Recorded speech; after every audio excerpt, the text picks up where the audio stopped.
Voici 3 romans qui invitent à quoi? Au voyage? En tout cas, oui, en tout cas, à ne pas dormir. Là, franchement, c'est impossible de s'endormir avec ces romans. 3 romans, William, français, voilà, en cette rentrée de janvier, 450 romans à peu près. Xavier Demarchi, notre libraire emblématique de notre club qui officie à Paris dans le 7e arrondissement, vous en a choisi 3.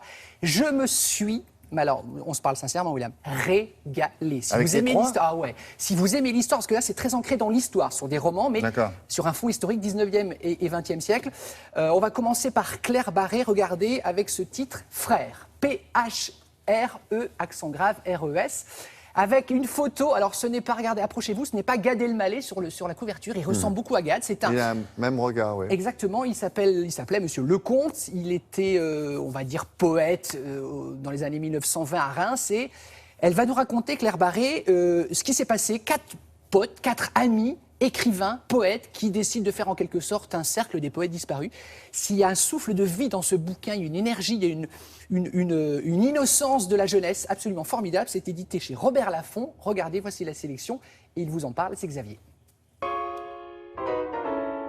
À Reims, au début des années 20, 4 jeunes adolescents ont décidé de créer, de fonder une fratrie littéraire, un club très fermé. Leur idéal de vie réside essentiellement dans la poésie. Et leur idéal d'homme, c'est évidemment le grand Arthur Rimbaud.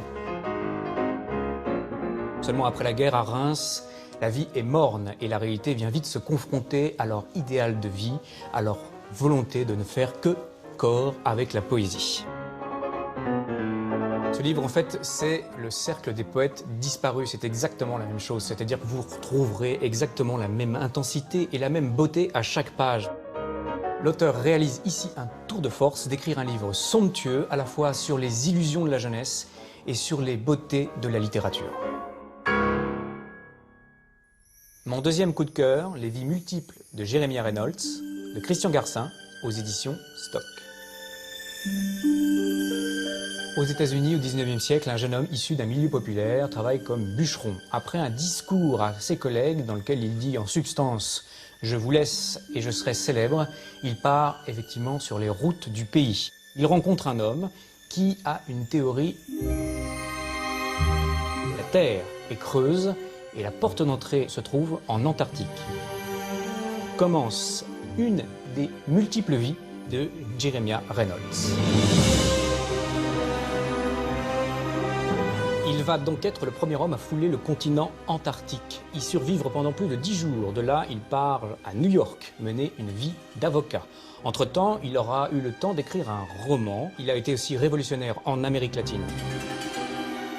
Voilà la vie incroyable décrite par Christian Garcin dans un roman absolument merveilleux, resserré, plein d'aventures, et qui vous fera passer un moment absolument merveilleux.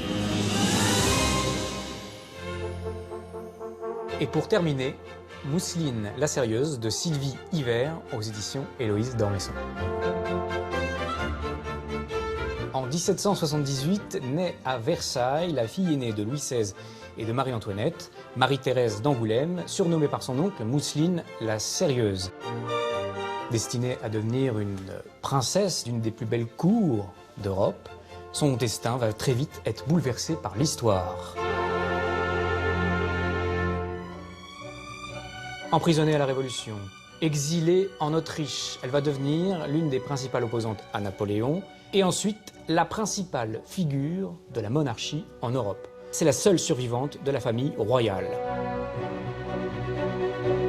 Le tour de force de ce livre et de l'auteur, c'est de nous faire croire que Marie-Thérèse avait écrit un journal.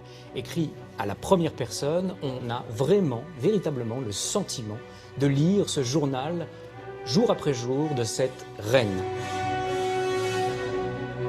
En réalité, tout n'est que fiction, mais fiction basée sur des faits historiques réels, qui vous entraînera dans une Europe bouleversée, bouleversante, aussi bien par l'histoire que par la vie de cette femme.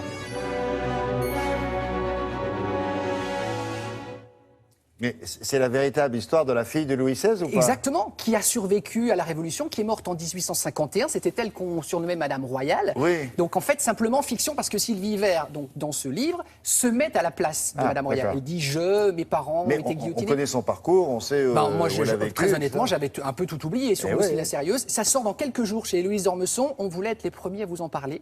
Vraiment, bien. c'est formidable, tout comme la sélection de ce matin. Voilà. Merci beaucoup, messieurs. Madame, monsieur, bonne journée, merci de nous avoir reçus. Et oui, déjà, ça ne fait que 3 heures, Télématin, tous les jours, oui. Et c'est au programme, c'est avec...